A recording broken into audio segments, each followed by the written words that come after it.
നമസ്കാരം, ഞാൻ മീനാക്ഷി. നിങ്ങളേവർക്കും മലയാളം വിഭാഗത്തിലേക്ക് സ്വാഗതം.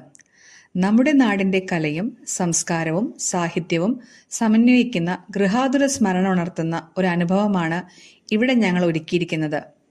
കേരളത്തിൽ എത്തിയ ഒരു പ്രതീതി തീർച്ചയായും നിങ്ങൾക്ക് ഇവിടെ നിന്ന് ലഭിക്കും. ആനയെ കണ്ടപ്പോൾ തന്നെ കേരളത്തിലെത്തിയതുപോലെ ആയില്ലേ? ഇനി കുട്ടനാടൻ കാഴ്ചകൾ കാണണം, കവികളെയും എഴുത്തുകാരെയും ഓർക്കണം, പിന്നെ മിഠായിത്തെരുവ്, നാടൻ രുചികൾ, ഒടുവിൽ ഇത്തിരി പായസത്തിന്റെ മധുരമോ സംഭാരത്തിന്റെ രുചിയോ കൂടി ആസ്വദിക്കാൻ മറക്കല്ലേ.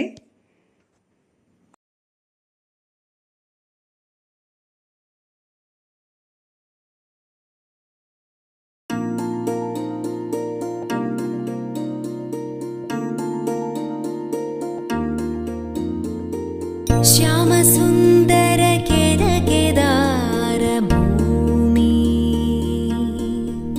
ജനജീവിത ഫലധാന്യ സമ്പന്ന ഭൂമി ഇത് ശ്യാമസുന്ദര